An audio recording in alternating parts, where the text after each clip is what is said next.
Vivimos en un mundo en constante cambio que usted merece entender, porque es imposible interpretar la realidad que vivimos sin conocer cada uno de sus colores. Porque muchos son los tonos de la actualidad. Presentamos Matices. Una producción de Noticias Monumental.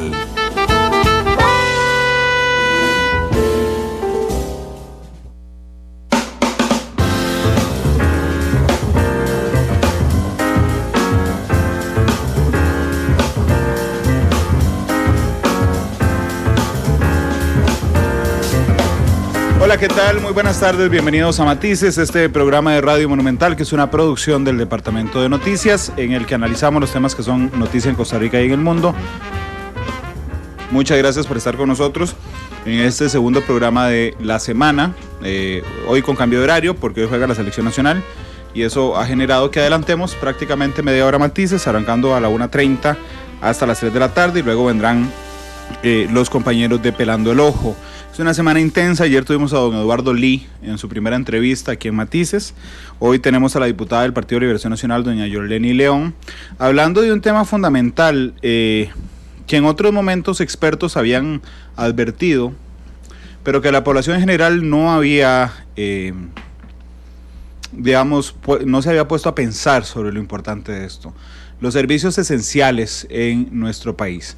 Los servicios esenciales son aquellos en los que no puede haber huelga, de los cuales depende la seguridad económica, física del Estado costarricense.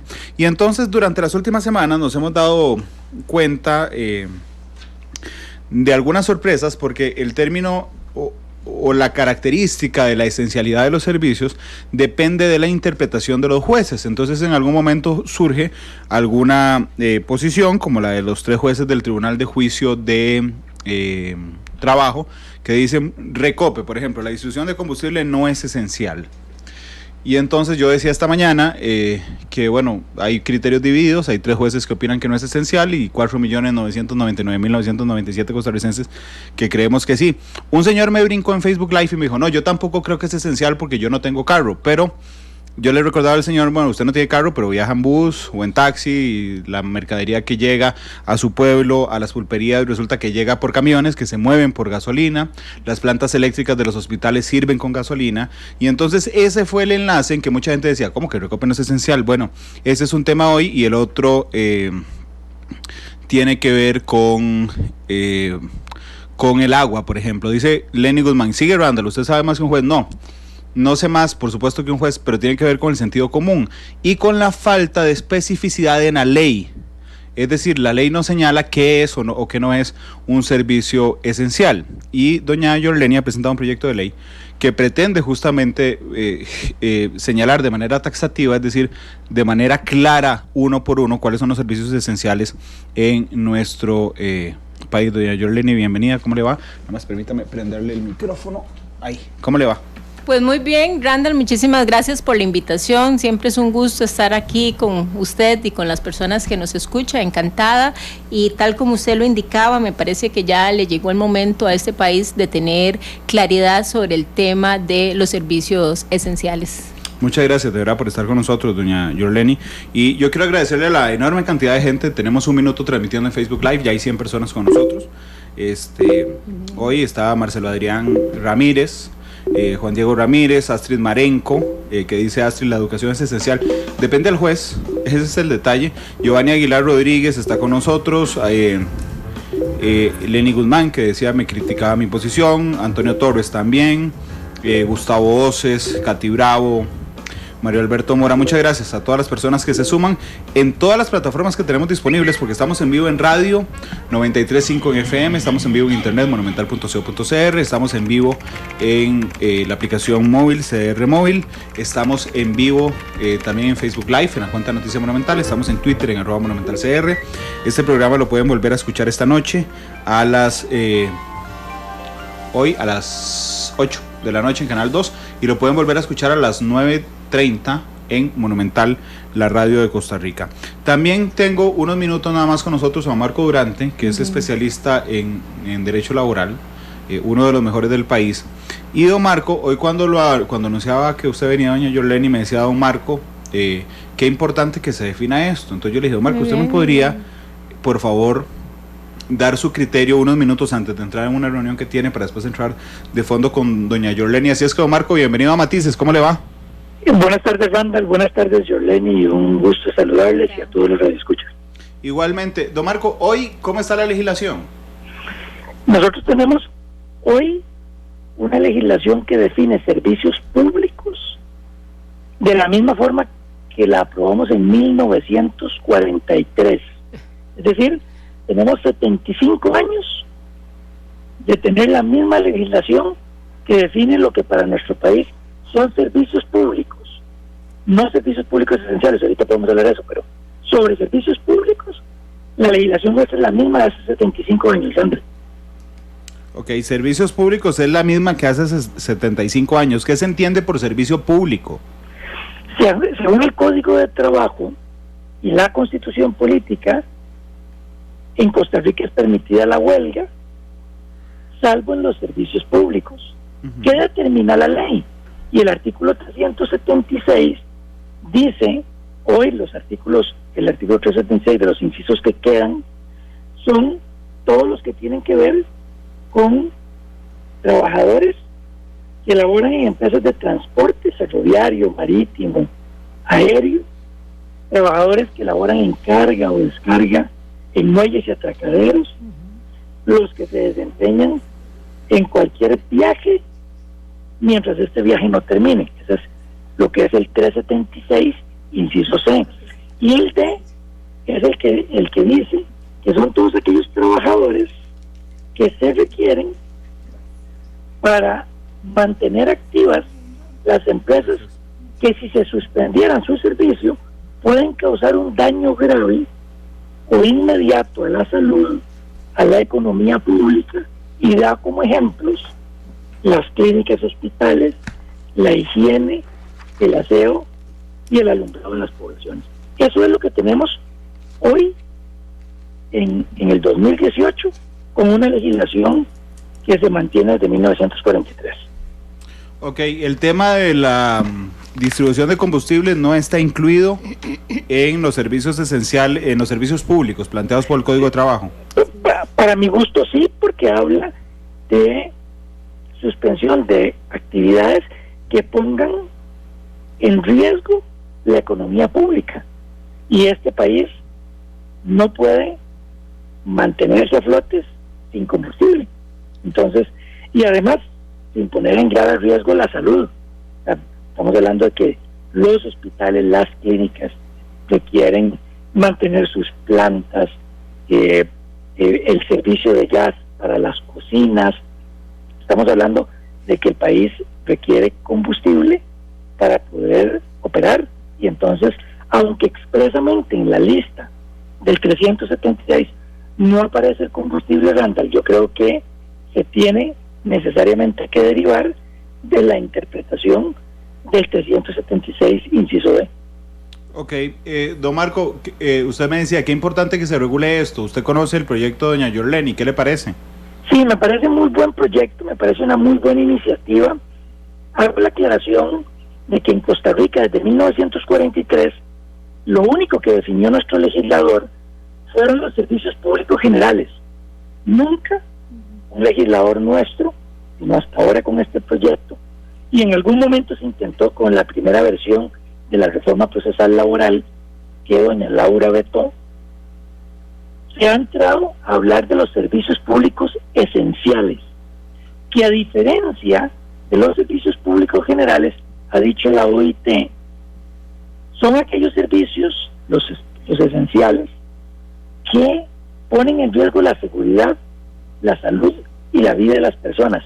Y la OIT ha invitado a los diferentes Estados miembros a que en su legislación interna definan cuáles son los servicios que estos consideran, según su realidad sociopolítica, económica, según su realidad como país, son servicios públicos esenciales. Entonces, en términos generales, Randall, me parece que el proyecto de doña Yorleni tiene un muy buen sentido, porque por primera vez podríamos tener entonces en el código, en una ley o en el código de trabajo, al final la forma la definen los legisladores, pero vamos a tener una claridad sobre cuáles son los servicios públicos esenciales que nosotros identificamos como necesarios y sobre los cuales a los trabajadores no se les puede permitir la huelga,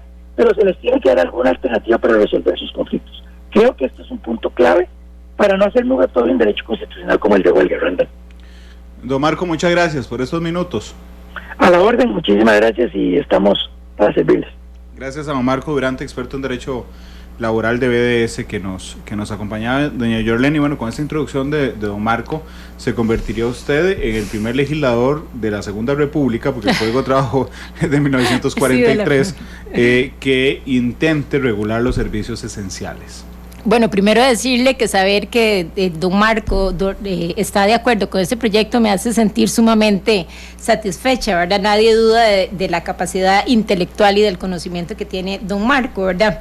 Pues efectivamente, tal y como lo decíamos antes de iniciar el programa, don Randall, en este país cada uno de los diferentes procesos importantes que hemos ido teniendo ha llegado en el momento oportuno, y me parece que ya es el momento oportuno, después de casi 70 años, de que Costa Rica debe de definir qué son servicios esenciales. Así como en algún momento hemos empezado a discutir sobre el matrimonio de las parejas del mismo sexo, dentro de poco vamos a empezar a discutir sobre el aborto terapéutico, y así como hemos venido discutiendo sobre muchos otros temas que han estado ahí por muchos años reservados, pues nos llegó el momento de hablar de servicios esenciales, y esto particularmente y obviamente surge a partir de la situación en la que Costa Rica se ha visto inmersa desde agosto, septiembre de este año, donde efectivamente ha habido una afectación sumamente importante, principalmente a hoy en un servicio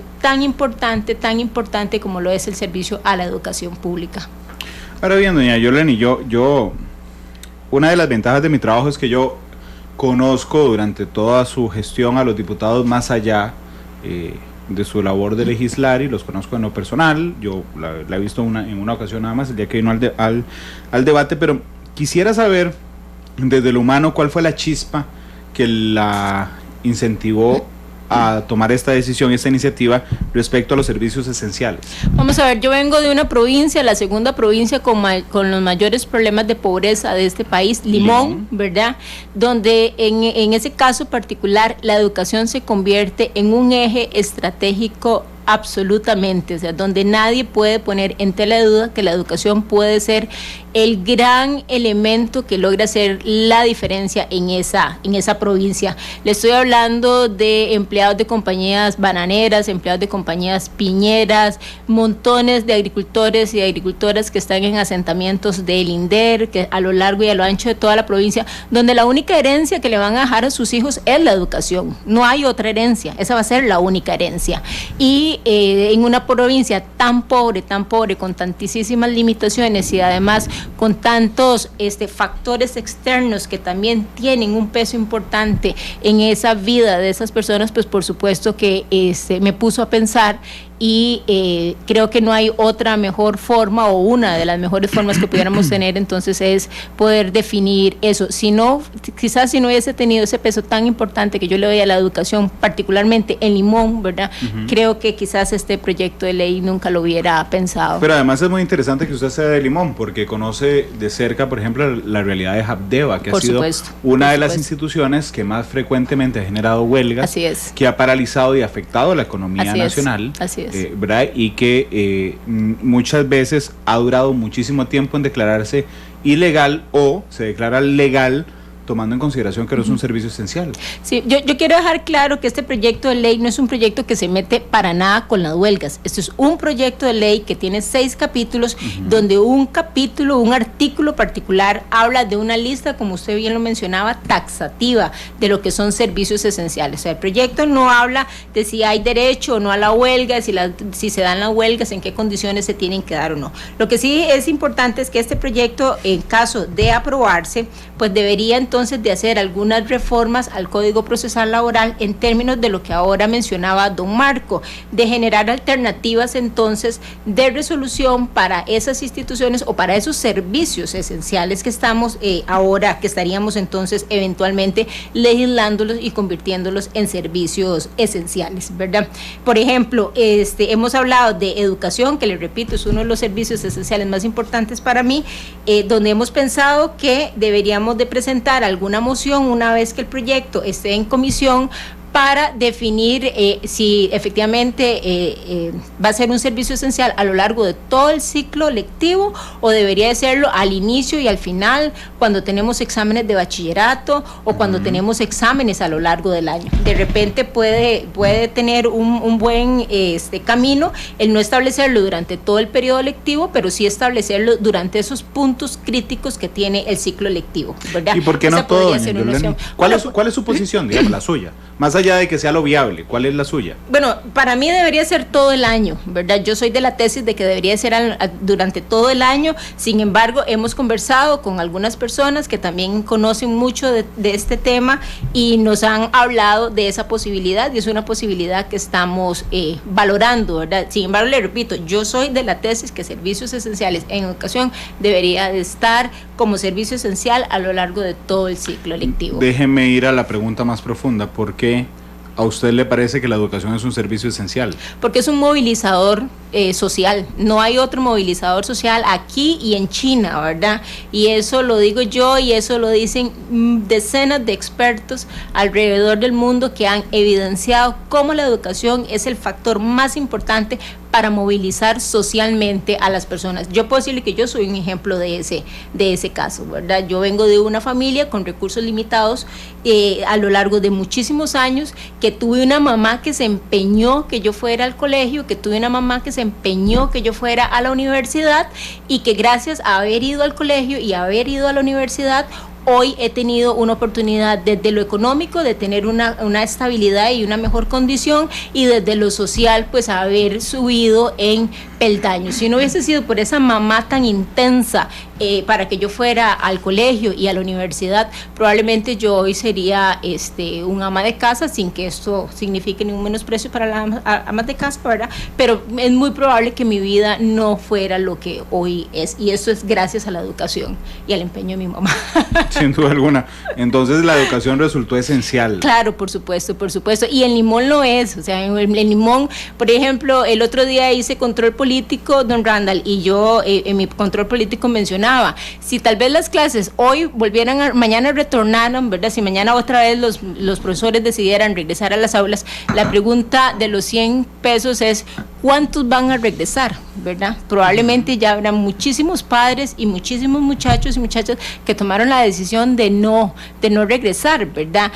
¿Qué ha pasado con todas esas muchachas y muchachos, con todos esos niños y niñas a lo largo de estos casi 3 meses que no han tenido clases, ¿verdad? ¿Qué están haciendo ahora todos esos muchachos, ¿verdad? Y en alguna medida los agarramos y los ponemos como carne de cañón para todo ese montón de actividades que en mi caso particular de Limón, ¿verdad?, están ahí a flor de piel, es donde los jóvenes se convierten en un elemento importante para actividades en las cuales no quisiéramos ver ni usted ni yo a nuestros hijos ni a las personas que queremos. Claro, pero además genera algo que yo confieso, lo pensé hasta hoy que estuve en la mañana conversando con doña Amelia Rueda, antes de nuestra voz, que tiene que ver, por ejemplo, con el fortalecimiento de la educación privada.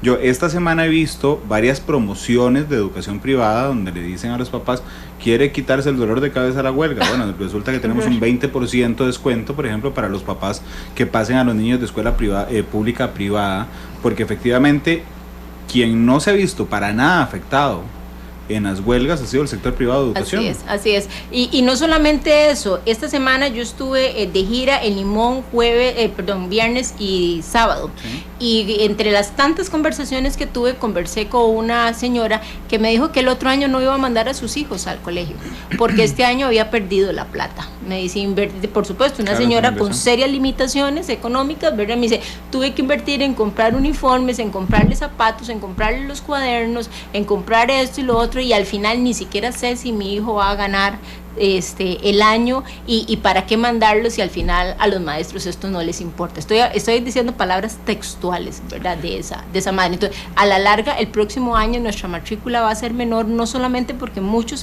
van a tomar la decisión de movilizarse hacia el sector privado, a la educación privada, sino también porque van devaluando el valor tan importante que tiene la educación.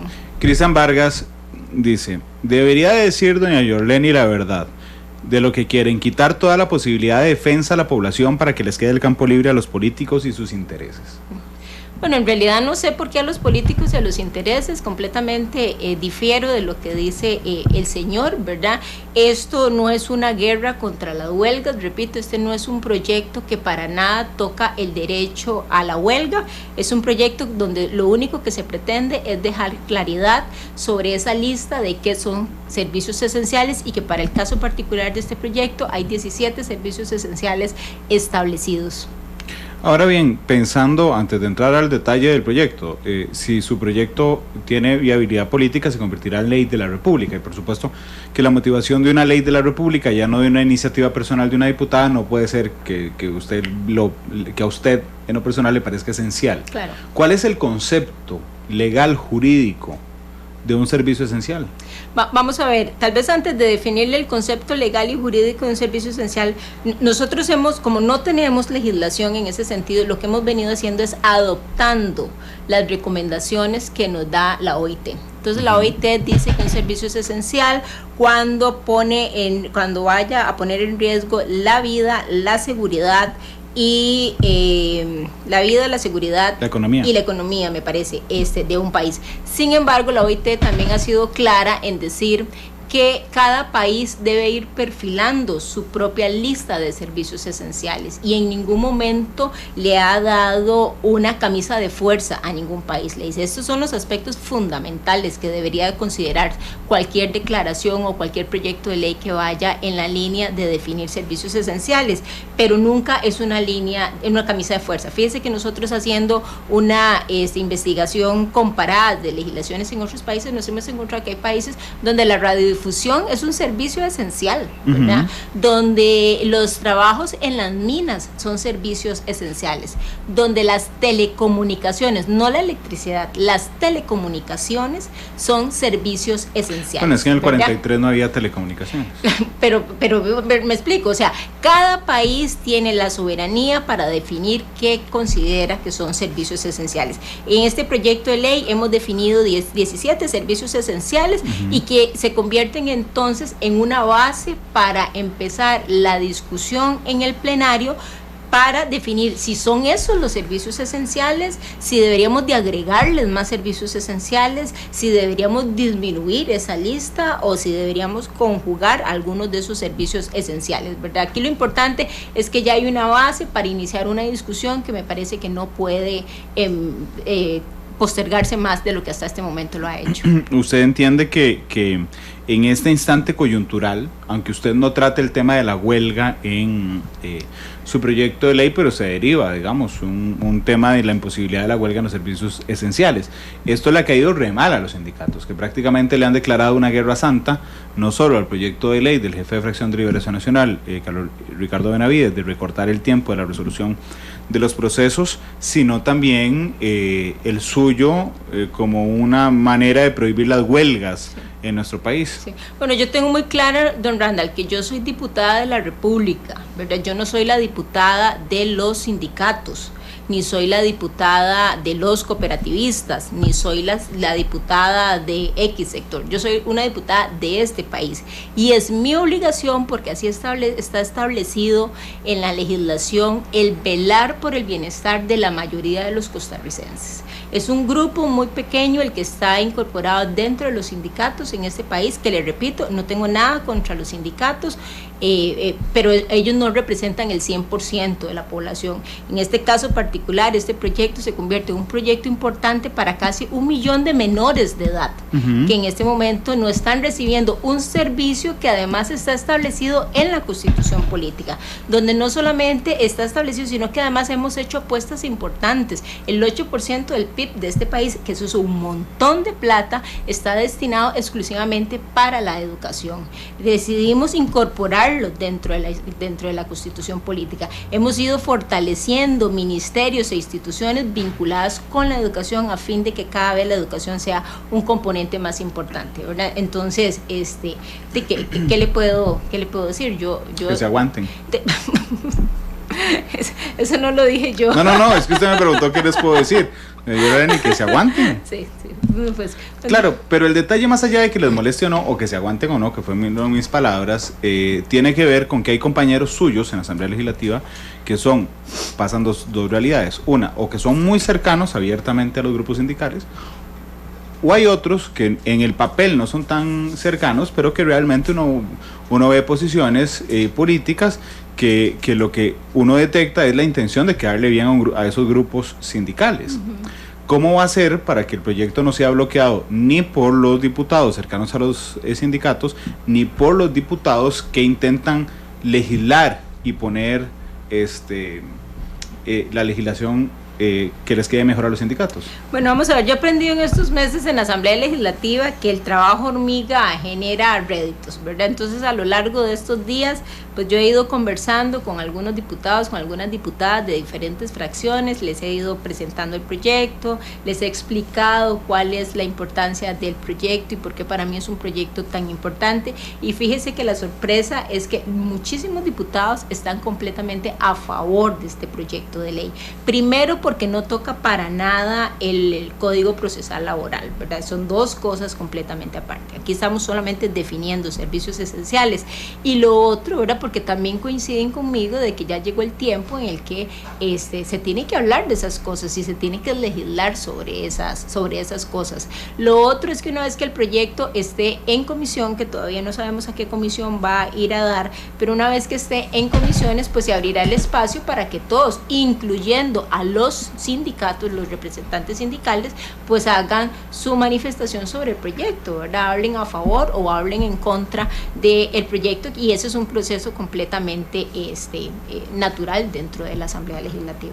Ok, la mayoría con los que he hablado se han mostrado positivos, es receptivo correcto. Cuando menos al proyecto. Es correcto, así es. ¿Hay alguno que le haya arrugado la cara? Bueno, no, porque en realidad he hablado con los que uno por instinto sabe que le van a decir que sí. No he hablado con Villalta. Con Villalta no he hablado, pero creo que no necesito hablar con él para saber que va a estar en contra de este proyecto. Ahí tiene uno. Por todas las razones, ¿verdad? Que ya conocemos, pero ¿Restauración? Me parece, con Restauración he hablado individualmente con algunos, con los que he hablado me han participado, que les parece que es un proyecto, que quisieran conocerlo un poquito más, pero que es un proyecto que les parece, que les suena, ¿verdad? ¿Con quiénes de Restauración ha hablado? Yo preferiría tal vez no decir el nombre de los compañeros, porque bueno, ellos mantienen una dinámica de hacer sus participaciones siempre como fracción, ¿verdad? Entonces yo preferiría reservarme los nombres de esos compañeros, pero sí he hablado con 3. Lo que quería concluir es si son parte de la actual bancada de Restauración o de la bancada independiente que es afín a un nuevo partido que se llama Nueva República. Son parte de la bancada actual de Restauración. ¿Y con los del bloque independiente afines a Nueva República ha conversado? No, fíjese que no. Bueno, este proyecto tiene como 10 días de presentado, ¿verdad? Entonces, lo cierto es que con ellos no, y también me da la impresión de que ellos han estado un poco ocupados tratando de articularse un poco más como diputados independientes, entonces resolviendo muchos temas administrativos y demás. Entonces lo cierto es que no he querido todavía abordarlos, pero definitivamente en estos próximos días habrá que hacerlo. Pero en general, don Randall, sí le puedo decir que es un proyecto que me ha tomado mucha sorpresa, porque con los diputados que he tenido la oportunidad de hablar de este proyecto, me han dicho que es un proyecto en el que están completamente matriculados. ¿Los diputados de gobierno? Sí, por supuesto, con los compañeros de la fracción. ¿Eso están de acuerdo? Hemos hablado de la posibilidad de en los próximos días vamos a tener una reunión en Casa Presidencial donde vamos a presentar nuestra agenda que quisiéramos para el periodo extraordinario, y se va a incorporar este proyecto como parte de esa bolsa de proyectos que vamos a presentarle al Ejecutivo, y yo esperaría que el señor presidente lo convoque entonces en los próximos días. Yo no tengo duda de que ahora el PAC lo apoye. Yo creo digo ahora, sí. porque queda claro y es parte de las paradojas del destino. El PAC había apoyado en la administración del presidente Solís la reforma procesal laboral con los huecos, así como está, y hoy es víctima de sus advertencias, ¿verdad? Muchísimas advertencias que se le hicieron, ¿verdad? Sí, inclusive don Marco Durante, yo recuerdo a don Marco en estos micrófonos advertir de los huecos que tenía la reforma, y aún así se planteó como el gran logro, además, de uno de los años. Recuerdo a don Rafael Ortiz, expresidente de la Asamblea Legislativa, hoy embajador en Reino Unido, diciendo: lo logramos, es el gran logro de un año legislativo. Sí. Yo leí un discurso que dio don Luis Guillermo Solís, donde finaliza su discurso diciendo: nuestros hijos nos lo agradecerán, ¿verdad? Hoy me atrevería a hacerles esa pregunta. Sí, o si están en centros educativos privados, por ejemplo, ¿verdad? Pero esa fue la frase con la que cerró su discurso el día que ya empezó a operar el reforma procesal laboral. Sí. Son las 2 de la tarde con 11 minutos. Vamos a hacer un ejercicio social, ¿le parece? Yo quiero, antes de conocerlo, por eso no le he preguntado los 17 puntos, porque quisiera preguntarle a la gente que nos está escuchando y que nos está observando esta tarde a través de redes sociales, que así como están comentando un montón hoy en Facebook Live y en Twitter, me cuenten y le cuenten a doña Yorleni cuáles les parece que deberían ser servicios esenciales. Hay que recordar que no hay ninguno, es decir, vamos a partir de cero, y entonces usted puede comentarnos esta tarde: bueno, a mí me parece que la educación es un servicio esencial, a mí me parece que el agua es un servicio esencial, que las telecomunicaciones es un servicio esencial, que la radio es un servicio esencial. Bueno, lo que usted guste, y que nos lo empiece a contar, por favor, a través de del Facebook Live. Dice Noemi Ramírez: es bueno que cambien estas leyes de las huelgas por esta última. Es demasiada corrupción, hablando de lo que está vigente. Si los diputados ya no representan los intereses del pueblo, el pueblo no se puede manifestar. ¿Dónde iremos a parar? Dice Kenneth Soto. Dice Randall Granados que el sueño de Monumental y las cámaras empresariales es proscribir el derecho a huelga. Dios guarde, es un derecho constitucional, claro. Y además internacionalmente reconocido. Lo que buscamos es que paren los abusos, sin duda alguna. Mauricio Tomás dice: pueden irse a la huelga lo que les dé la gana, pero no es posible que les sigan pagando el salario que todos pagamos y sin trabajar. Bueno, eso será tema de otra regulación diferente. Dice, vamos a ver, dice Ari Salas: doña Yorleni no sabe ni maneja lo que es un servicio esencial. Bueno, le explico ahora que le pregunté. Luis Chávez dice: excelente, pero ¿qué es esencial y cuáles son los mínimos? Adrián Valentín dice: el proyecto de ley procesal laboral no se reduce únicamente al tema de las huelgas. No, para nada. Lo que pasa es que era un hueco grande que quedaba evidenciado ahora. Sí, por si a alguien le faltaba una prueba, 72 días de huelga. Katy Bravo dice: definitivamente la educación, y voy a empezar a escribir aquí lo que nos pongan. Educación, ¿verdad? Dice Hazel Díaz: los servicios esenciales deben ser aquellos que puedan afectar o no los derechos humanos fundamentales. Creo que el criterio de derechos humanos debe guiar la discusión al respecto. Es muy interesante Hazel Díaz. Gaby Álvarez dice que salud. Vamos a ver, porque está entrando demasiado comentarios. Dice: salud, educación, transporte y combustible. Dice Fabricio Ramírez: más bien definir qué es lo que es esencial. Bueno, la OIT lo señala: cualquier cosa que afecte la vida, gravemente la vida, la seguridad o la economía de un país.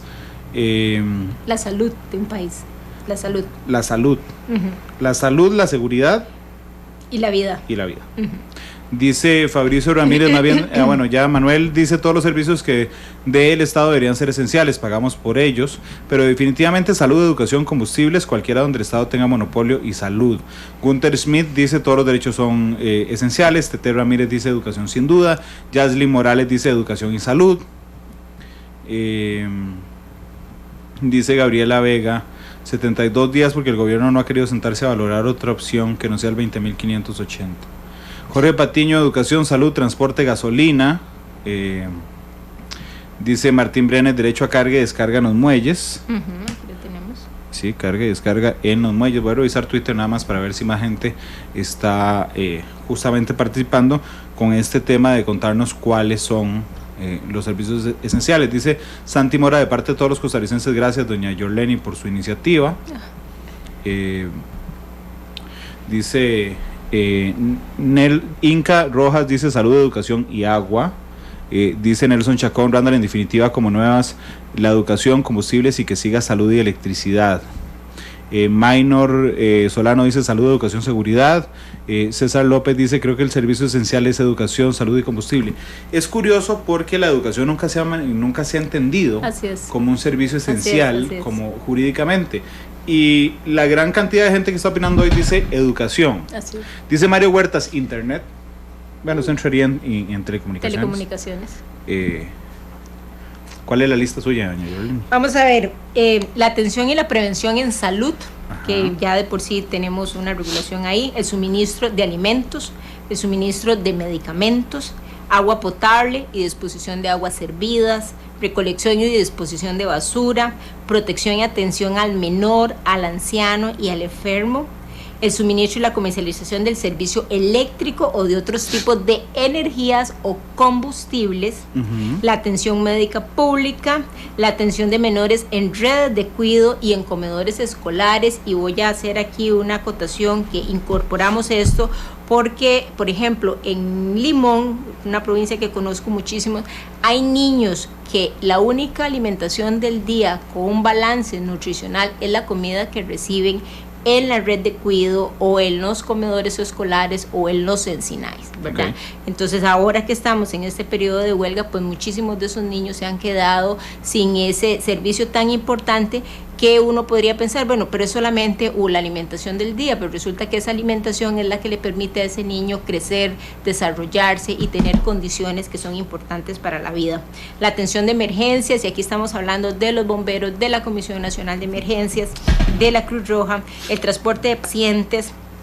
Y incorporamos el transporte de pacientes porque fíjese que ahora cuando la huelga estuvo en lo más y mejor, que teníamos bloqueos por todos lados, en algún momento las personas que tenían bloqueada la ruta 32 tuvieron, voy a usar una palabra aquí de Carlos Ricardo, el tupé de parar las ambulancias y pedirle al chofer de la ambulancia que abriera la ambulancia para ver si efectivamente iba un paciente grave o no.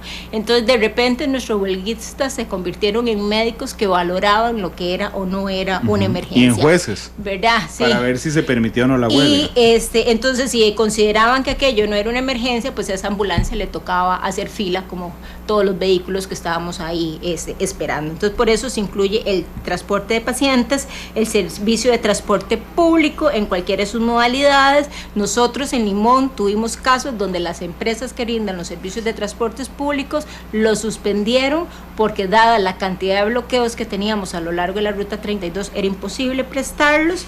El funcionamiento de aeropuertos internacionales y nacionales, la seguridad pública, la educación pública, la carga y descarga en muelles y atracaderos, la resolución jurisdiccional de conflictos, la celebración de elecciones nacionales, cantonales, un referendo, un plebiscito, una consulta popular, también van a ser considerados como servicios esenciales. Los jueces, cuando usted dice la resolución jurisdiccional de conflictos, estamos hablando de los jueces. Sí, imagínense que en este momento hay muchísimos jueces que solamente ven la agenda y dependiendo de lo que haya que resolver en la agenda se regresan para sus casas, ¿verdad? Deciden si están en huelga o no. Exactamente, y deciden efectivamente a lo largo del día, mira, sí, sí me toca resolverlo, y entonces lo resuelven, y una vez que lo resolvieron se van para donde quieran irse, ¿verdad? Cuando no debería de ser así, y por eso lo estamos incorporando. Y todos aquellos, y esto es muy importante, todos aquellos que se lleguen a determinar en la vía judicial o reglamentaria. Entonces este punto permite que además de esta lista, si en algún momento hay que incorporar otro servicio esencial, pues se pueda incorporar a través de la vía judicial o a través del reglamento. A través de jurisprudencia de la Sala Constitucional o de la Sala Segunda. Es correcto. Y a través de un reglamento impulsado por Asamblea Legislativa. Podría ser desde la Asamblea Legislativa o podría no puede ser desde, por decreto. O podría ser en un caso particular, ¿verdad? Hay muchos países y bueno, y en este momento tenemos vigencia a un decreto al cual se le presta mucha atención que fue firmado por don Luis Guillermo Solís, ¿verdad? Entonces podría ser el caso que a través de un reglamento o de un decreto se podría establecer. Pero ahí no está incluido el decreto, por ejemplo. No está incluido el decreto, solamente lo señalamos, ¿verdad? En su momento habrá que crear ese decreto, en su momento habrá que crear ese ese reglamento y demás, ¿verdad? Aquí lo único que hacemos, repito, es establecer una lista. Bueno, y hay que cuidar la otra parte, doña Yorleni, que es que por decreto podría generarse, como no se le consulta a nadie, ¿verdad? Y es una potestad única del Poder Ejecutivo, podría prácticamente cualquier gobierno meter algo que se le antoje al esencial. Es correcto. Esa es la decisión por la cual no está incluido ahí decreto. Esa es la decisión por la cual ahí no está incluida como un decreto, ¿verdad? Lo estamos dejando abierto porque entendemos que todos los días este país cambia y que probablemente dentro de 10 años vamos a tener otros tipos de servicios que hoy ni siquiera los visualizamos. La educación, ¿verdad? En términos generales. Entonces, la educación pública. Sí. La educación pública es incorporada como un servicio esencial. Ok, esto me da un resultado. No podrían ir a huelga en los hospitales ni en las clínicas, no solo los médicos, así es, sino el personal. En general, el personal. En general. ¿Verdad? Así es. No podrían ir los jueces. Así es. No podrían ir los puertos. Ajá. No podrían ir los maestros. Así es. No podrían ir los encargados de los comedores escolares. No podrían ir los empleados del ICE. Así es. Aquí le están diciendo, de todo el gobierno, doña Yorleni. Bueno, vamos a ver, vuelvo a repetir las palabras de don Marco, ¿verdad? Esto lo que establece es la lista y esto entonces va a tener que llevar necesariamente a una revisión y a una actualización de reforma procesal laboral, en términos de que, bueno, el derecho a la huelga es un derecho, como ya lo hemos dicho, constitucional y obviamente no podemos brincárnoslo, pero entonces en ese sentido hay que pensar entonces cuáles son los planes bajo los cuales esos servicios o esos funcionarios sí podrían irse a huelga. Por ejemplo, que establezcan planes remediales, ¿verdad? Que digan, bueno, nos vamos a ir a huelga, pero vamos a asegurar que el servicio va a seguir funcionando con estas características y demás, que también así sucede en muchos otros países, ¿verdad? Claro, pero doña Yorleni, eso que usted está diciendo está previsto en actual reforma procesal laboral y no se usa. No lo usamos, ¿verdad? Pero yo es mi expectativa y tal vez cajita blanca para mí, ¿verdad? Pero es mi expectativa que una vez que tengamos esa lista, pues ya sea más fácil el poder sentarse a negociar con los sindicatos cuando están en ese proceso de planteamiento de que si me voy o no me voy a la huelga, solicitar ese plan remedial con mayor prontitud. Y lo otro muy importante aquí, don Randall, es eliminar la discrecionalidad que hoy existe por parte de los jueces. Lo que usted explicaba al inicio para el caso particular de Recope, a mí me parece que eso es un insulto a la inteligencia de los costarricenses, ¿verdad?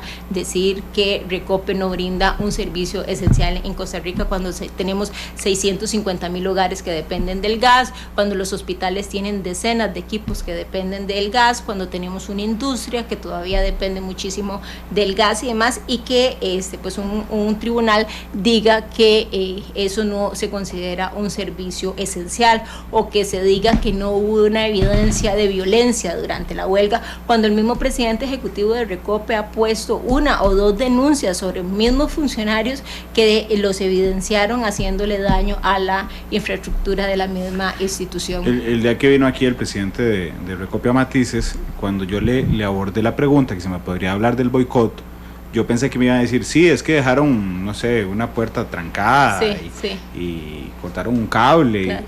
Pues resulta que no, el boicot era dejar una válvula abierta sin medidor de gas para ver o encadenado, digamos, una válvula redonda encadenada para que usted no la pueda mover y no pueda surtir combustible. Eso es nivel terrorismo, ¿verdad? Sí, hay que un juez nos diga que no encontró evidencia o que no considera que eso sea un servicio esencial. De verdad, a mí me parece que es un insulto a la inteligencia de los costarricenses. Insisto, los gremios se van a oponer y se van a oponer muy fuerte. Por supuesto. Todos. Pero en este país nos oponemos últimamente a todos, ¿verdad? Eso como legisladores uno lo sabe, siempre que hacemos una legislación hay un porcentaje de la población que va a estar a favor de lo que se legisla y hay otro porcentaje de la población que va a estar completamente en contra de lo que se legisla. Y está bien, o sea, esa es la dinámica, así es como tiene que funcionar, porque eso es justamente lo que genera los pesos y los contrapesos, y entonces logran que se llegue a acuerdos donde media la razón. De hecho, le quiero contar que hay un montón de gente opinando. Realmente este tema es muy fuerte. Me recuerda a don Francisco Gamboa, que es parte de la Cámara de Industrias de Costa Rica, que dice la Cámara presentó 2 acciones de inconstitucionalidad, una de ellas para que se aclare la interpretación de los jueces del Tribunal de Apelación de Trabajo, que lean a los artículos 376 y 371 de la reforma procesal laboral que tratan sobre huelgas políticas y servicios esenciales. Ya hay una iniciativa por parte de la Cámara, gracias a don Francisco, director ejecutivo de la Cámara, y también don Ronald Jiménez, que era expresidente de UCAEP, me recuerda y me manda un titular del 2014 que dice: Dios guarde el presidente levante el veto al procesal laboral. 4 de diciembre de 2014. Sí. Bueno, ¿y qué pasó? Sí. Lo levantó el presidente Solís. Sí, sí. Y entonces ahora tenemos este enredo realmente que lo tenemos. Dice Randall Granado, señora diputada, entonces ¿cuáles servicios tendrían derecho a huelga? Repito, o sea, todos los servicios siguen teniendo el derecho a huelga porque es un derecho constitucional. Hay que hacer las modificaciones en el procesal laboral para definir cómo esos funcionarios pueden irse a huelga, a partir de planes remediales o a partir de las figuras que se vayan a identificar. Aquí lo único que hacemos, y lo repito y lo vuelvo a repetir, es definir una lista de servicios esenciales y me parece que nuevamente ya llegó el momento de hacerlo. Son servicios esenciales que no le pueden faltar a los ciudadanos, son servicios además públicos por el cual todos los costarricenses pagamos de una o de otra forma y que entonces merecemos que esos servicios tengan continuidad y tengan calidad a lo largo de todo el año. Sí, es muy interesante porque realmente aunque no todos los costarricenses conozcamos al dedillo la legislación, sí se ha generado una dicotomía ahora con el tema de esta huelga, de que prácticamente se permite o no se permite la huelga. Y yo lo mencioné ahora, la reforma procesal laboral tenía algo muy valioso. En la huelga esencial, en la huelga en servicios esenciales o en servicios públicos, como se plantea en el Código de Trabajo, realmente los sindicatos podían llegar antes donde un juez a decirle: señor juez, me voy a ir a huelga. Y entonces el juez le iba a decir: bueno, deme un plan remedial para que esto no afecte. Entonces, por ejemplo, si usted trabajaba en la caja, ¿verdad?, entonces usted dice: bueno, mi plan remedial es que estas y estas y estas personas van a atender emergencias, mientras el resto estaba en huelga, y ya salía la huelga legal. Es decir, ya no había discusión si era legal o no, ya era legal, autorizada por un juez. Sin embargo, los sindicatos decidieron en ese proceso que arrancó el 10 de septiembre, pues hacerlo diferente, salir y después escoger si es legal o no, con un hueco enorme. Yo sé que hay gente que está a favor de la huelga, hay gente que está en contra de la huelga, pero más allá de eso, pareciera un chiste que en un país tengamos que esperarnos 73 días, así es, no para que alguien declare ilegal una huelga, tal vez sea legal, sino para saber si es legal o ilegal, porque esto genera una enorme inseguridad jurídica, inclusive a los profesores que están en huelga hoy, ¿verdad?, que tienen alguna duda de decir: estaré en una huelga ilegal y ya llevo 73 días, son 3 meses de salario. O, no, si estoy en una huelga legal, bueno, imagínese que a la semana, porque esta solicitud de declaratoria de ilegalidad se presentó el mismo 10 de septiembre, imagínese la tranquilidad para los huelguistas si un juez hubiera dicho: no, es legal, estarían en huelga legal. O que alguien les dijera: no es ilegal, y entonces tomen la decisión o no de regresar a sus trabajos.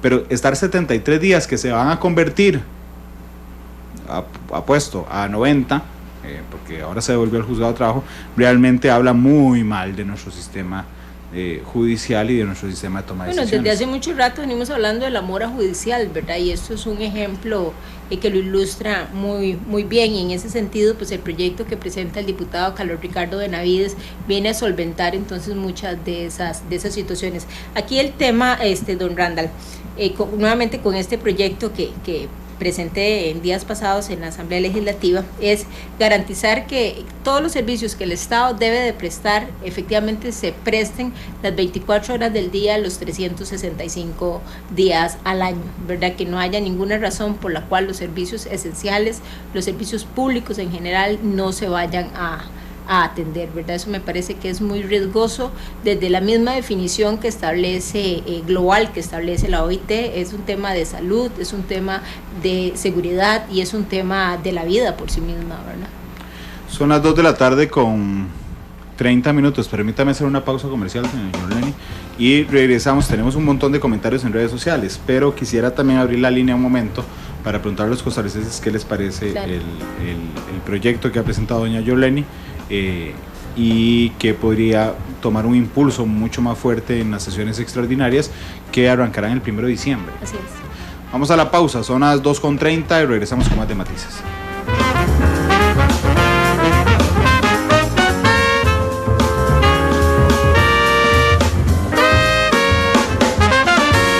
Porque la realidad tiene muchos tonos, matices.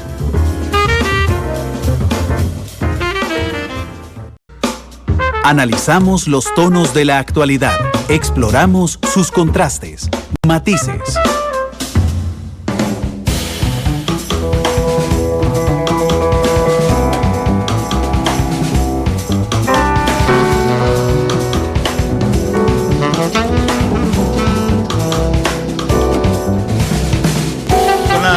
De la tarde con 34 minutos. Gracias por estar con nosotros en Matices. La diputada Yoleni León de Liberación Nacional nos acompaña esta tarde. Ella ha presentado un proyecto de ley que busca establecer cuáles son los servicios esenciales en Costa Rica. Esto genera dos consecuencias. Una es un trámite especial para que los funcionarios de esos instituciones que generan servicios esenciales vayan a huelga. Esa es una de la parte, y la otra, de la que no hemos hablado, de la necesidad y la obligación del Estado de garantizar entonces la continuidad del servicio, doña Yoleni.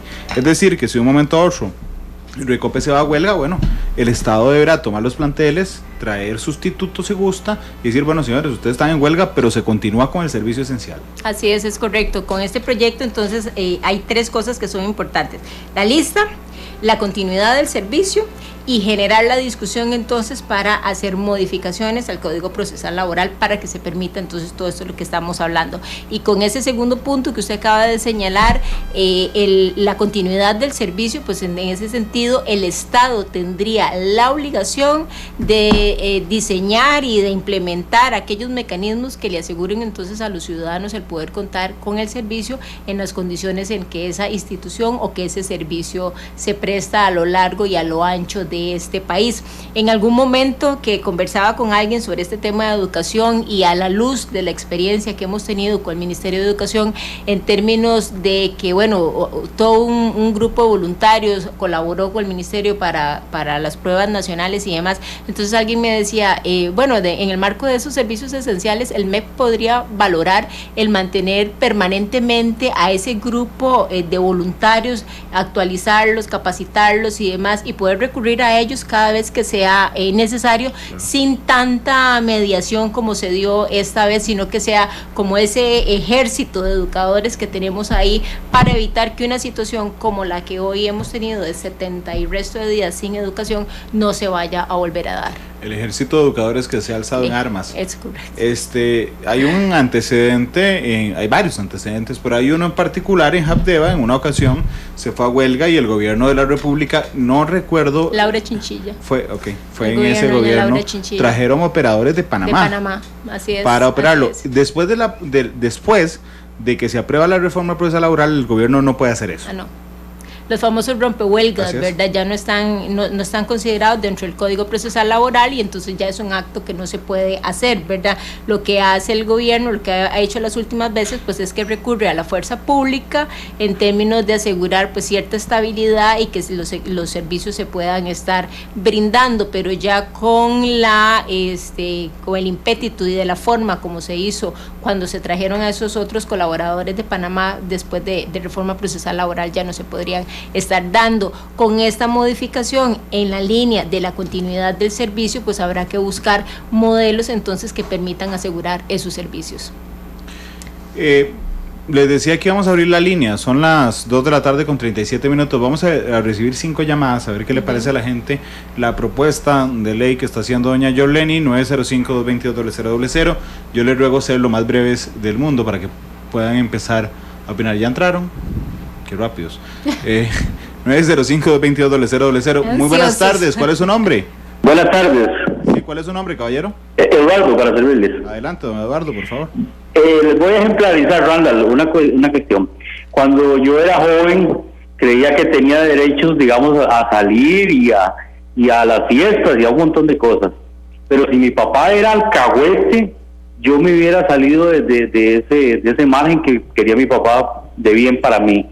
Yo le digo a la señora diputada que no afloje y que ojalá ese proyecto, cuando ya sea un hecho, que sea drástico a la hora de aplicar eso y que el gobierno no sea alcahuete con eso. Muy buenas tardes. Muchas gracias, don Eduardo, por su primera llamada. No sé si quiere. Don Eduardo, pues muchísimas gracias. Yo le agradezco mucho que usted vea con bien este proyecto y que apoye este proyecto y que considere lo importante que es para los costarricenses. Muchísimas gracias, don Eduardo.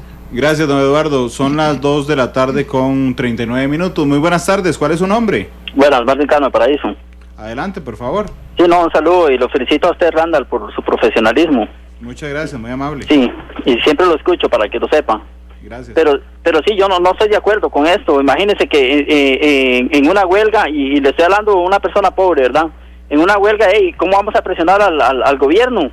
Porque este gobierno va a quedar para la historia, ¿verdad? Con toda la plata que se ha perdido en este país, por él no llegar a un diálogo con los sindicalistas. Y son los que los defienden a nosotros los pobres. Muchísimas gracias y lo felicito. Muchas gracias por su opinión. Bueno, vamos a ver, yo diría que los espacios de negociación con los sindicatos, pues sí se dieron. Hubo una mesa de negociación de una semana, me parece, o días más o días menos, ¿verdad? ¿Con la iglesia? Con la iglesia, donde la iglesia fue intermediaria de ese proceso, ¿verdad? Lamentablemente no llegó a el puerto que todos esperábamos que pudiera llegar, pero decir que los espacios de negociación no se han dado, me parece que es una posición egoísta, ¿verdad? Porque efectivamente sí se dieron en su momento. Además es muy relativo, digamos, negociar, así es. ¿A qué me refiero con relativo? Negociar no es ceder a todas las pretensiones. Así es, ni imponer también, ¿verdad? Que es como usualmente estamos acostumbrados, ¿verdad? Sí. Yo estoy contento con la negociación si yo impongo una lista y usted acepta esa lista tal cual como está establecida, ¿verdad? Bueno, eso no es negociación, eso se llama imposición. Sí, no, porque lo que los sindicatos decían, yo me siento si usted retira el proyecto. Así es. Bueno, esa es la imposición del así criterio es. De una vez. Son las 2 de la tarde con 40 minutos. La siguiente llamada, muy buenas tardes, ¿cuál es su nombre? Buenas tardes, don Randall. Sí. Manuel Emilio Quiroz Burgos, ¿cómo está? Bien, ¿usted, Manuel Emilio? Bien, y un saludo también a la invitada, también a la diputada, por supuesto. Muchas gracias, adelante. Yo lo que creo es que, bueno, uno que anda metido en el tema de recursos humanos y que es el campo que uno se desempeña, y en la parte docente también, que tiene que ver, que yo le explico a los estudiantes un poco todo lo que ha habido aquí en ese tema de la huelga. Yo lo que siento es que también aquí hay aquí hay un doble discurso de repente, porque si don Carlos Alvarado hace la revisión hacia atrás cuando don Guillermo Solís le quita el veto, efectivamente es porque hay una postura, digamos, del PAC como partido, digamos, referente a la postura del veto, digamos, que el de Guillermo Solís le quita en el 2015, y que eso permite, digamos, que el Congreso ya lo apruebe en diciembre, el 15 de diciembre de 2015, y que entra al efecto 18 meses después. Ahora bien, ¿qué fue? Que no alcanzaron los 18 meses para que las partes efectivamente estudiaran a fondo lo que estaba pasando, porque o fue que efectivamente el Congreso aprobó algo que no era exactamente la medida para este país, porque entonces Carlos Ricardo Benavides, ministro de la Presidencia de entonces, le pone el veto y mantiene una postura, obviamente hasta la fecha, que es la misma, en contra de la reforma procesal laboral. Pero entonces quiere decir que entonces algo no está haciéndose bien a nivel de Congreso, y esta reforma que se plantea ahora, pues obviamente es prueba y error. ¿Será así un poco? Me gustaría que la diputada nos lo cuente. Buenas tardes. Gracias, don Manuel Emilio. Bueno, don Manuel, vamos a ver, cuando el proyecto se da en administración de doña Laura Chinchilla, es un proyecto como todos los proyectos en la Asamblea Legislativa, ¿verdad? Entran con determinado número de artículos y terminan con determinado número de artículos, ¿verdad? Que normalmente no se sabe con cuál van a terminar. Cuando el proyecto ya es aprobado en la Asamblea Legislativa y se pasa a Casa Presidencial, doña Laura Chinchilla lo veta, y ella hace una indicación de los perjuicios que puede tener ese proyecto de ley en los servicios que se brindan en administración pública. Ella hace una llamada de atención, reitera, veta el proyecto de ley y queda vetado.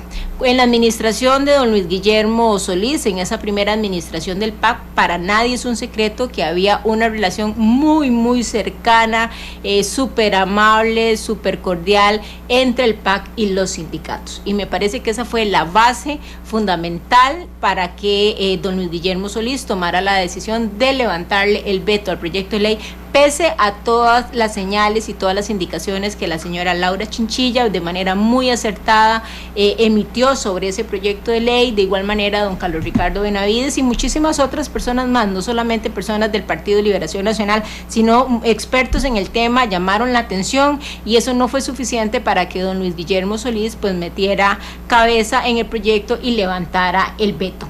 Y esta es la primera vez que tenemos huelgas tan fuertes, tan grandes y con tantos frentes abiertos, que es donde nos permitimos entonces poner a prueba ese Código Procesal Laboral. Y hoy la conclusión a la que llegamos es que, bueno, tenemos un proyecto de ley al que hay que hacerle mejoras, tenemos un código al que hay que hacerle mejoras, y que esas mejoras no necesariamente tienen que ir a la luz de modificar el código como tal, sino también hay que empezar a generar jurisprudencia como este caso, legislación, perdón, como en este caso este proyecto, para ir de esa manera entonces equilibrando y asegurando servicios públicos. Yo quisiera recordar dos detalles. Uno es que el presidente Alvarado efectivamente celebró en su momento como ministro de Trabajo la reforma procesal laboral, y lo otro es que yo creo que uno no puede juzgar a una ley buena o mala porque a usted le parezca. A mí, Randall, puede ser no, es que me parezca ilegal, por ejemplo, la huelga en educación. A mí, Randall, ¿verdad? Pero yo no juzgo la reforma procesal laboral porque los jueces no resuelvan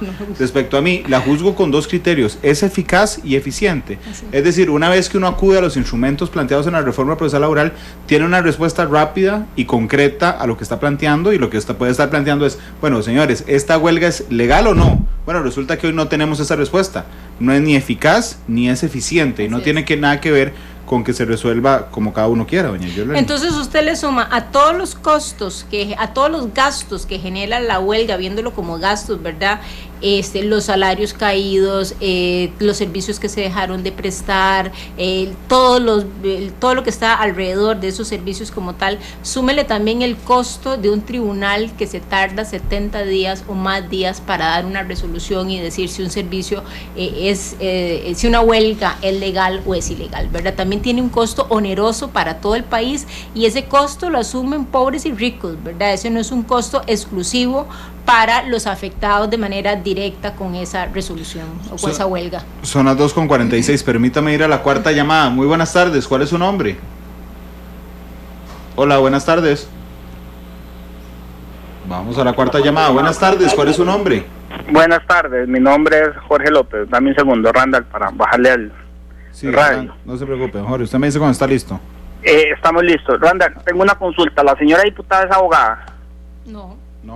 Ok, me parece, dentro del marco del respeto que se merecen tanto ustedes como la audiencia, sería bueno, estimado Randall, yo tengo 37 y creo que andamos parecidos de edad usted y yo. Sí. Esto es un tema que yo lo vi en las aulas universitarias para el combo del ICE, y para aquella época mi estimado y que en paz descanse Van der Lat era profesor.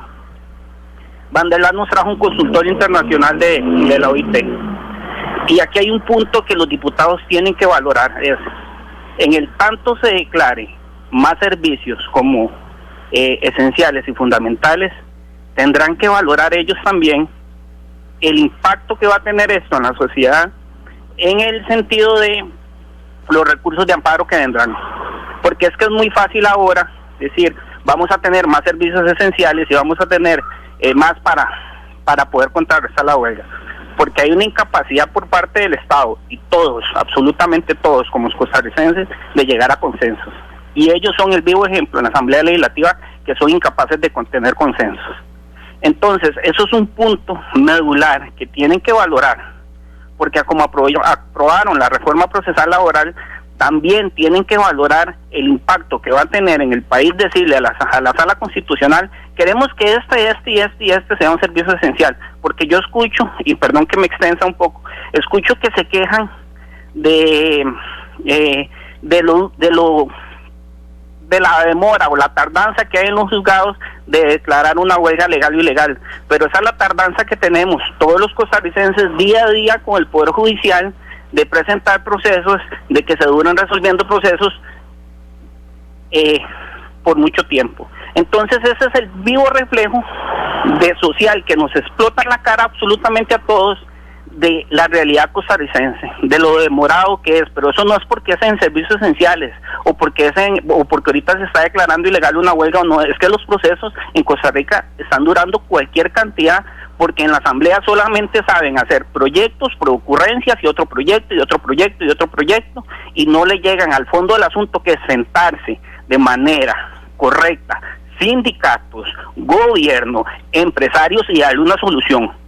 Y sí se puede dar una solución. Han pasado 3, 4 meses, los abogados estamos ahorita sin poder trabajar en la calle porque la mayoría de tribunales de juzgados están en huelga, y nosotros tenemos que apechugar aquí en lo privado, y posiblemente algunos estemos o no estemos de acuerdo con la huelga, pero la huelga ya ha sido declarada en muchos ministerios, y el gobierno tampoco ha hecho nada. Ni tampoco hemos visto a nadie hacer nada, y nosotros los costarricenses queremos que los diputados nos resuelvan, y que nos resuelvan es dialogando, y dialogando no es imponerse. Buen día. Gracias, don Eduardo. Bueno, don Jorge López, sí. Don Jorge, usted me da la razón de lo importante y lo pertinente que entonces es un proyecto como este. Usted nos acaba de indicar que tiene 4 meses donde le ha costado generar recursos económicos para sostenerse usted y probablemente sostener su núcleo familiar a la luz de una huelga que se mantiene en los tribunales, ¿verdad? Entonces ve qué importante que es el poder tener claridad de los servicios esenciales que el Estado debería de garantizarle a los costarricenses, indistintamente si se está o no se está en huelga. Y con respecto a su observación de que en la asamblea se hacen proyectos de ley de repente sin mayor criterio, pues yo lamento mucho que esa sea la apreciación que tiene don Jorge con respecto a la labor que hacemos en la asamblea legislativa. Yo sí le puedo contar a don Jorge rápidamente que estos son proyectos que van a comisiones, que en las comisiones se abren los espacios de consultas, y que a esas consultas entonces, en este caso particular, pues obviamente los sindicatos van a ser llamados para conocer su opinión a favor o en contra, pero de igual manera van a estar jerarcas, van a estar representantes del gobierno, van a estar sectores empresariales que van a llegar a opinar y a enriquecer este texto que hoy es solamente una base. Bueno, igual creo que la historia le da la razón a don Jorge, no en esta asamblea legislativa, pero efectivamente la asamblea legislativa es una fuente de algunas ocurrencias, sino que lo diga la ley Claudia Paul. Son las 2 de la tarde con 51 minutos. La última llamada. Muy buenas tardes. ¿Cuál es? Hola, buenas tardes. Bueno, vamos a la que sigue. Buenas tardes. ¿Cuál es su nombre? Buenas tardes. Mi nombre es Rodrigo Barquero. Don Rodrigo, bienvenido. Adelante. Sí, Randall, una consultita para la señora diputada. ¿No cree usted, pienso yo como ciudadano común y corriente que soy, de que haciendo un plebiscito, preguntándole a la gente, al ciudadano común, a los que de verdad nos cansó todo ese montón de retenes que hacían en las carreteras? Yo trabajo en el sector turismo y también sufrí demasiado con la situación de las huelgas.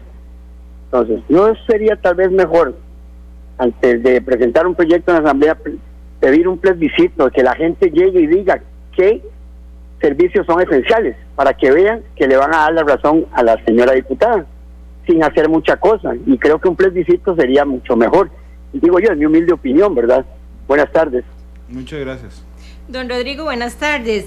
Bueno, decirle que en la asamblea la impresión que tengo y a la luz de los resultados que hemos obtenido estos 6 meses es que los diputados y las diputadas estamos con la camiseta puesta y estamos haciendo todo lo propio para sacar en el menor tiempo posible proyectos de ley. De hecho, la semana pasada se presentó un proyecto para hacerle reformas al reglamento. Entonces yo no visualizo que este proyecto vaya a permanecer décadas ahí haciendo fila, ¿verdad?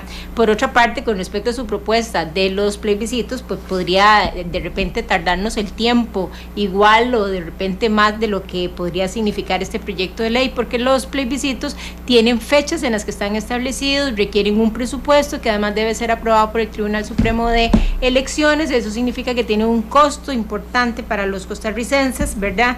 Y que a la larga podría significar más tiempo y más costo, pero en todo caso, don Rodrigo, muchas gracias por su observación y créame que con el equipo de asesores vamos a analizarlo también como una posibilidad. Muchas gracias. ¿Usted cree, doña Yolene, ya para finalizar, que en cuanto pueda verse plasmado ya esto en el plenario y y aprobado por lo menos en primer debate. Bueno, vamos a ver si a partir del 1 de mayo el gobierno lo convoca en las extraordinarias, de diciembre, el gobierno lo convoca en las extraordinarias. Yo esperaría que en términos de 6 meses ya haya sido consultado, ya haya sido dictaminado en comisión y que entonces 6 meses después se podría estar llevando para aprobar en primer y segundo debate. Entonces yo le pongo 1 año de tiempo digamos, es como el plazo con el cual me sentiría cómoda si fuese es el caso, ¿verdad? ¿Cuál canción escogió para irse? Me encanta una canción que dice todo se transforma, ¿verdad? Y creo que representa mucho lo que estamos viviendo en este momento, cómo vamos cambiando las cosas. Es de una persona que se llama Jorge Drexler, que además me encanta como canta, sí, ¿verdad? Sí, y esa canción en particular me encanta. Don Mario Ballester, ¿está listo? Gracias. Muy bien. Gracias a usted, don Randall, y quedo a la orden para lo que usted considere. Muy amable, muchas gracias. Nosotros nos vamos, ya viene Pelando el Ojo, de 3 a 5, a las 5 vendrá un resumen de Noticia Monumental y a las 5:45 la transmisión desde Perú del partido entre Costa Rica y Perú. Hasta luego, feliz tarde. Jorge Drexler despide Matices.